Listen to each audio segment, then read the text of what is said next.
Fala pessoal, hoje nós vamos estudar uma matéria que cai demais nas provas. É o conteúdo mais importante da biologia, é aquele que você precisa estar na ponta da língua para o dia do seu vestibular, se você quer ter uma boa nota no conteúdo de biologia. Então vamos lá. A matéria hoje é ecologia. Ecologia é uma palavra que vem do grego oikos, essa parte eco vem do grego oikos, que significa casa. E a parte logia, vem do grego logos, que significa estudo. Então, ecologia nada mais é do que o estudo da casa. Então, é o estudo do nosso planeta, dessa nossa grande casa. É o estudo das relações dos seres vivos entre si, ou seja, a relação, por exemplo, entre eu e outro ser humano, entre um animal e outro animal, a relação desses seres vivos entre si, e a relação deles com o ambiente ou com o meio, que é tudo que está à nossa volta. A gente não vive isolado, a gente vive num contexto de um espaço geográfico nos cercando. Então nós convivemos o tempo inteiro com outros seres e estamos associados nesse espaço geográfico, nesse meio, nesse grande ambiente que é o planeta Terra. Então, sabendo isso, agora nós vamos enumerar alguns conceitos que são fundamentais para a gente poder dar prosseguimento nesse conteúdo. Os conceitos que nós vamos trabalhar na ecologia, que vão se estender de agora até o final do curso de ecologia, são esses aqui, que eu vou listar para vocês. O primeiro, indivíduo. O indivíduo, ele é o exemplar de uma espécie. Ele é o representante de uma espécie. Por exemplo, eu sou um representante da espécie Homo sapiens. Espero que você também esteja me assistindo. Você provavelmente também é. Então nós somos representantes dessa espécie. Se você pegar um cachorro da raça Bulldog, ele é um representante da espécie de cachorro Bulldog, por exemplo. Então nós somos, cada indivíduo exclusivamente, ele é um representante da sua espécie. E aqui tem um conceito que a gente precisa trabalhar, porque às vezes as pessoas não sabem o que é ser da mesma espécie. Às vezes a pessoa acha que para ser da mesma espécie basta ser parecido, o que não é verdade. Então, vocês têm que ter esse conceito bem claro na cabeça de vocês. Indivíduos da mesma espécie são aqueles que possuem capacidade de intercruzamento, basicamente eles podem transar um com o outro, eles podem ter uma relação sexual, porque nós sabemos que existem animais que eles não conseguem nem ter o ato um com o outro, não só por uma questão psicológica, mas também são partes físicas que não se encaixam. Vamos falar aqui de uma forma pouco didática, assim, para vocês entenderem. Se eles têm capacidade de intercruzamento, já é uma primeira coisa, certo? Já é uma primeira coisa. A segunda diz respeito à capacidade de gerar descendentes férteis, ou seja, eles têm a relação sexual, eles conseguem ter um intercruzamento e conseguem gerar filhos que são férteis. Porque, por exemplo, no cruzamento da égua com o jumento, esse cruzamento ele vai gerar a mula. Só que a mula, ou seja, perceba, o cavalo, né, a égua e o jumento, eles conseguem ter uma relação sexual, eles conseguem ter um intercruzamento, só que eles não geram descendente fértil. Eles vão gerar, no caso, a mula. E a mula, ela é estéril, certo? Então perceba, você tem o jumento e você tem a égua. Cavalo e jumento. Eles têm semelhanças. Tem pessoas que acham que só de ter semelhança já é da mesma espécie. E não é. Esse é um exemplo que prova isso. E tem diversos outros. Então, ser da mesma espécie, você precisa ter a capacidade de ter intercruzamento. E não é a única coisa. São 3 condições. Você precisa ter a capacidade de gerar descendentes férteis, que a gente já viu que a égua com o jumento não consegue. E você precisa ter uma terceira coisa. Você precisa ter uma terceira coisa, que é ser, né, essas crias serem isolados reprodutivamente de outras espécies. Então é como se você gerasse novos seres, né, dessa prole, e eles são isolados. É como se eles fossem de um ramo específico daquela genealogia, certo? Basicamente é isso. Então, assim, tendo esse conceito de o que é ser um indivíduo da mesma espécie. Por exemplo, todos nós seres humanos, Homo sapiens, nós temos capacidade de intercruzamento entre nós temos capacidade de geração de descendentes férteis e nós estamos isolados reprodutivamente de outras espécies. Então é muito importante saber isso. Tudo bem, já falamos de indivíduo, já falamos de esse conceito de ser da mesma espécie, e agora nós vamos falar do próximo nível ecológico, porque esses aí são conceitos e são níveis ecológicos. Então é como se fosse aquela bonequinha de matrioska russa, que começa com aquela pequenininha, aí você encaixa uma que é um pouco maior, e depois maior, e assim por diante. Então a gente está começando com o indivíduo, que é pequenininho, e aí você imagina que você tem o próximo nível, que é a população. E a população, o que acontece? Se você tem 2 ou mais indivíduos vivendo em uma mesma área, em um mesmo espaço de tempo, nós dizemos que ali existe uma população da espécie tal. Importante dizer, na sua prova não vai falar isso, mas população são obrigatoriamente da mesma espécie. Então, quando a gente trabalha com o conceito de população, são todos indivíduos da mesma espécie. Então, um conjunto de indivíduos da mesma espécie, vivendo em uma mesma área, em um mesmo espaço de tempo, temos ali uma população. Por exemplo, a população humana hoje já ultrapassou 8 bilhões de pessoas. Ou seja, 8 bilhões de indivíduos que formam uma única população, que é a população humana, certo? Então, já deu para entender isso aí. O próximo nível ecológico, é comunidade. E aí, eu quero fazer um adendo aqui com vocês, porque comunidade, gente, esse nome é um nome bem fácil de entender. Comunidade, ou seja, quando você tem um conjunto de populações vivendo em uma mesma área, em um mesmo espaço de tempo. Esse em um mesmo espaço de tempo eu também falei para a população, e é importante pelo seguinte: não basta só você ter um conjunto de indivíduos vivendo em uma mesma área. Porque, por exemplo, a população de Porteirinha em 1970 é diferente da população de Porteirinha de 2025. Então você também tem que frisar isso, para você ficar com um conceito completo. Então, população é um conjunto de indivíduos vivendo em uma mesma área, em um mesmo intervalo de tempo. Comunidade, que é o próximo nível, é um conjunto de populações, obrigatoriamente. Se são populações, eu vou ter, por exemplo, uma espécie humana e espécie, por exemplo, de cachorros. São 2 espécies ou mais. Então, uma comunidade é um conjunto de populações. Então, você vai ter várias populações, obrigatoriamente, obviamente, serão de espécies diferentes, porque não tem como uma população ser de uma espécie igual a outra, porque aí seriam da mesma população. Então, 2 populações são sempre de espécies distintas, cada uma. E você vai ter essas vivendo em uma mesma área, em um mesmo espaço de tempo. E o adendo que eu quero fazer é porque na biologia e nas provas, eles gostam muito de usar nomes. Então eles usam do artifício de usar vários nomes. Então, por exemplo, a palavra é comunidade, comunidade biológica, certo? Aí eles vão lá e inventam um nome que é biocenose, que quer dizer a mesma coisa, biocenose. E aí, de repente, você só lembra lá do comunidade biológica e está lá na sua prova biocenose. Aí você fica assim, cara, o que é biocenose? Você não sabe. Então, assim, a gente também precisa trabalhar com essa questão de nomenclatura na biologia, porque eles usam muito isso. Você tem um mesmo conceito, que é comunidade, e vocês vão ver que tem 3 palavras para falar a mesma coisa. E aí eles vão fazendo aquela coisa sortida ali para embaralhando a mente de quem não estudou profundamente isso. Mas aqui comigo vocês vão ter todos os detalhes, que eu faço questão de preparar vocês da melhor forma possível para que vocês possam gabaritar todos os vestibulares do Brasil e do mundo. Por que não? Né? Então, lembra, comunidade biológica também pode ser usado o nome biocenose, e o outro nome que pode ser usado é o nome de biota. Então, você vai ver, se você ver qualquer um desses 3 nomes, comunidade, biocenose ou biota, querem dizer a mesma coisa, comunidade, certo? É um conjunto de populações vivendo em uma mesma área, em um mesmo espaço de tempo. Pois bem, agora a gente vai fazer uma análise aqui, porque você vai perceber que indivíduo, população e comunidade, nós só estamos falando de seres vivos. Nós não estamos falando de nada além disso. Nós só estamos falando de seres vivos, certo? Indivíduos, populações e comunidades. Só que a vida na Terra funciona só com seres vivos?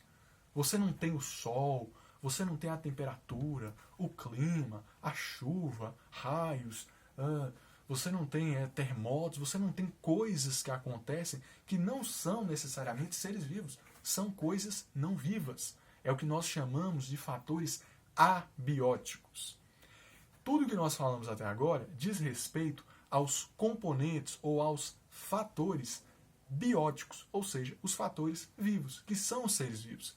Então, indivíduo, população e comunidade só diz respeito aos seres vivos, aos fatores bióticos. Mas nós também temos os fatores abióticos, que são importantíssimos. Eu já citei alguns exemplos. Temperatura, umidade do ar, são várias coisas não vivas que nós estamos interagindo o tempo inteiro. Então, o próximo nível ecológico, ele vai tratar justamente de fazer essa inserção. Antes a gente só estava falando de ser vivo, agora nós vamos agregar também os fatores não vivos. E aí, o ecossistema, que é esse próximo nível, ele é justamente a associação entre fatores bióticos, que nós já falamos, ou seja, você pega lá a comunidade e você vai associar com os fatores não vivos, que pode ser, no caso, né, aqueles que eu já falei, sol, umidade, clima, temperatura, chuva, raios, etc. E esses fatores, quando eles estão associados, ou seja, quando os fatores bióticos interagem com os fatores abióticos, nós temos um ecossistema. Então, o ecossistema é a associação entre os fatores vivos, os seres vivos, os fatores bióticos associados aos fatores abióticos, ou seja, não vivos. Então, agora, a gente vai estar entendendo como que eles se relacionam. O ecossistema, já falei para vocês, é a associação entre os fatores bióticos e os fatores abióticos. E agora, nós vamos entender uma coisa que às vezes as pessoas não falam. O professor chega e te fala assim, ecossistema é isso. Só que a gente tem que ampliar as coisas. Aqui a gente não está para aprender, para ficar marcando xizinho de prova, não. Aqui a gente está aprendendo para a vida. Esse conhecimento, ele é seu. Você pode pegar e usar com o que você quiser. Você vai perceber que essa matéria de ecologia, ela vale para a economia, ela vale para a sociedade. É algo incrível. Se estende muito além de ficar marcando xizinho na prova e passar numa faculdade. É algo que vai muito além. Então, ecossistema, você tem que entender que por mais que as pessoas falem e a gente tem essa impressão de ser sempre algo grande, um ecossistema, ecossistema não necessariamente é algo grande. Quando eu digo não necessariamente, é porque pode até ser algo grande, mas não precisa obrigatoriamente ser, como de fato não é. Exemplo, a nossa boca, a boca nossa, seres humanos, né, de nós seres humanos, é um exemplo de um ecossistema. Na nossa boca, você vai concordar comigo, você sabe que dentro da nossa boca nós temos micro-organismos, nós temos bactérias que vivem aqui dentro. Ou seja, nós temos seres vivos, nós temos fatores bióticos. E você vai concordar comigo também que na nossa boca, esses seres vivos, eles estão expostos a determinadas condições ambientais. Porque eu não sei se você sabe, mas a nossa boca, ela tem uma temperatura específica. A nossa boca, ela tem a nossa saliva, ela tem um pH específico. Ela tem uma salinidade específica, ou seja, você tem um conjunto de condições ambientais, coisas não vivas, que estão associadas com esses seres vivos. Portanto, a nossa boca é um exemplo de ecossistema. Olha que incrível! Então, o ecossistema não é necessariamente algo grande. Pode ser a sua boca, a floresta amazônica, pode ser algum tipo aí de um campo, etc. São ecossistemas. Você tem fatores vivos associados a fatores não vivos. Portanto, ecossistema. Só que perceba, que interessante é agora entender que o ecossistema é simplesmente isso. É a associação entre fatores vivos e fatores não vivos. Maravilha. Entendemos isso aqui. Vimos que ele não é necessariamente algo grande e, por exemplo, o nosso intestino é um exemplo de ecossistema, a nossa pele, certo? Então, tudo bem. Eu gosto de usar uma frase, que essa frase aqui, ela pode até cair em prova, já vi algumas questões, e ajuda você a entender melhor o raciocínio. Vou falar duas frases, certo? E você vai entender o que essa frase se relaciona com o termo, com a palavra que eu vou usar. Vamos lá, primeira frase. Com o desastre ambiental da Vale, a comunidade biológica do Rio Paraupeba foi afetada. Certo? Primeira frase. A segunda frase, primeiro eu vou explicar. Primeiro eu vou explicar essa primeira. Com o desastre ambiental da Vale, a comunidade biológica do Rio Paraupeba foi afetada. Quando eu digo que a comunidade biológica do Rio Paraupeba foi afetada, eu quero dizer que o conjunto de populações que vivem ali no Rio Paraupeba, o conjunto de populações, certo? O conjunto de populações que vivem ali no Rio Paraupeba, naquele determinado espaço de tempo, foram afetados. Ou seja, eu estou falando de populações, lembra, se são populações, se a comunidade é um conjunto de populações, são várias populações de várias espécies. Resumindo, eu só quis dizer que os seres vivos, por exemplo, os peixes do Rio Paraupeba foram afetados, as algas, os vegetais que estavam ali, as plantas, etc. Só os seres vivos. Não necessariamente afetou as coisas não vivas, por exemplo, o rio. Você está entendendo onde que eu vou chegar? E agora a segunda frase. Com o desastre ambiental da Vale, o ecossistema do Rio Paraupeba foi afetado. Olha a diferença. Agora eu não estou dizendo que a comunidade biológica do Rio Paraupeba apenas foi afetada. Agora eu inseri na minha fala, os fatores não vivos, os fatores abióticos. Porque agora eu ampliei comunidades. Lembra lá da bonequinha de Matryoshka que vai ampliando indivíduo, população, comunidade, ecossistema. Eu te mostrei que o ecossistema não precisa ser algo grande, mas você vai entender agora.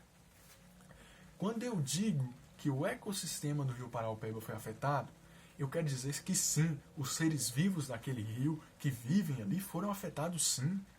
Mas também eu posso dizer que mudou a turbidez da água do Rio Paraupeba, que mudou a concentração de oxigênio no Rio Paraupeba, que mudou a quantidade, o teor de metais pesados naquela água.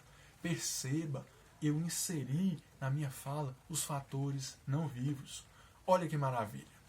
Então agora a gente vai passar para o próximo nível.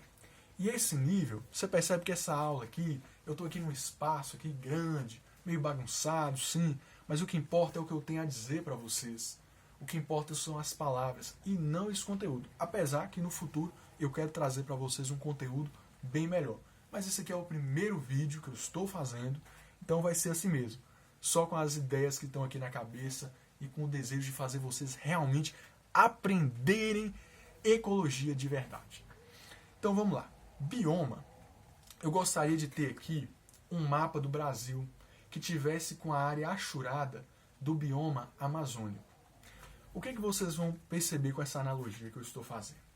Se tivesse aqui o bioma amazônico, essa área achurada, eu ia apontar para ele no mapa e vocês conseguiriam me descrever a vegetação predominante nesse bioma, vocês conseguiriam me descrever o regime de chuvas daquela região, o clima, se o solo, a questão da qualidade do solo, se o solo é pobre, se o solo é rico. Você conseguiria me descrever de uma maneira geral as características fitofisionômicas da toda essa região. Ou seja, bioma nada mais é do que um ecossistema grande, porque biomas sim são coisas grandes. Mas perceba, é um conjunto, certo? É um conjunto de fatores abióticos, porque também os seres vivos que vivem ali são específicos daquela região. É um conjunto de fatores bióticos mais abióticos específicos que predominam de uma forma quase que homogênea por toda aquela extensão. Então são características fisionômicas que você consegue descrever e você percebe que, de um modo geral, ela predomina por toda a extensão territorial daquela região. Isso é o bioma. E o bioma, sim, são coisas grandes. O próximo nível é o nível de biosfera. Bio é vida, esfera, ou seja, o que é a biosfera? A esfera da vida, a esfera de vida é o planeta Terra inteiro. Então a biosfera é todo o planeta Terra e vale dizer, se a gente fosse descrever de uma forma um pouco sintética, a biosfera é o conjunto de todos os biomas existentes. Isso é a biosfera. Então tudo bem, meus amigos. Vocês já entenderam aqui todos os níveis ecológicos. Agora nós vamos para o detalhe. O que vem a ser o detalhe? Bom, o detalhe, a primeira parte, é nós entendermos que o bioma, se vocês estivessem também aqui com o mapa do Brasil, vocês poderiam ver. Você tem ali o bioma amazônico, você tem ali o cerrado, você tem ali a caatinga, você tem ali. O que acontece? Na minha região onde eu moro, é uma região onde você tem partes que estão num bioma e partes que estão em outro bioma. E o que acontece? No mapa lá, você vai ver desenhado bonitinho aquelas linhas. São linhas imaginárias. Elas tentam descrever onde que termina mais ou menos um bioma e começa o outro.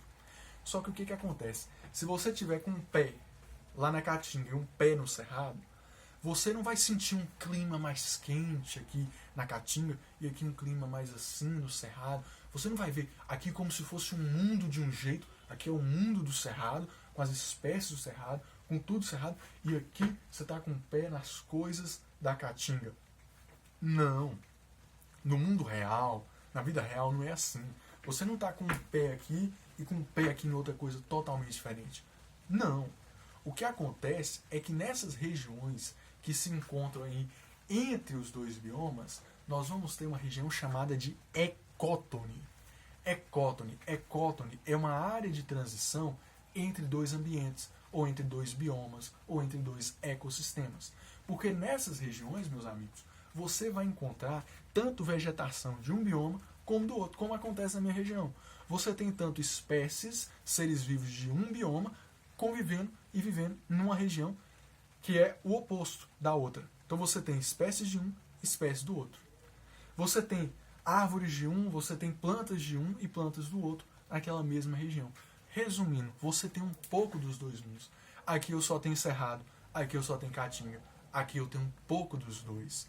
Então aqui você vai entender o seguinte: imagina que aqui você tem floresta, certo? Você tem um bioma florestal. E aqui você tem um bioma de campo. Aqui você vê aquelas gramíneas, aqui você vê aquelas árvores frondosas.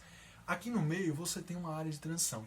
Se você fizesse um gráfico e aqui tivesse o número de populações, aqui o número de populações estaria altíssimo de o quê? Árvores altas e aqui de gramíneas. Quando você vai descendo, quando você vai seguindo, você seguiu.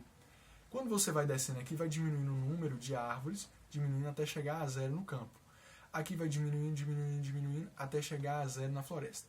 Mas aqui no meio, nessa região aqui, para quem entende gráfico, está dando para ter uma noção, você tem um pouco dos dois. Você tem tanto espécies de um como do outro. Então, nessa região, a coisa mais importante para você saber sobre ecótone é que são áreas de alta biodiversidade, porque você vai ter espécies de um, espécies do outro, o clima de um, o clima do outro, um pouco dos dois. É uma área de transição. Então você não tem aquelas linhas imaginárias cortando os biomas perfeitamente, não. Você tem áreas de ecótone, áreas de transição entre os biomas, entre os ambientes, entre os ecossistemas. Maravilha! Agora, nós vamos tratar de dois conceitos que meus professores me explicaram muito errado, eu fiquei muito confuso, então eu vou ter o maior prazer de explicar para vocês de uma forma que vocês entendam e que não esteja errado.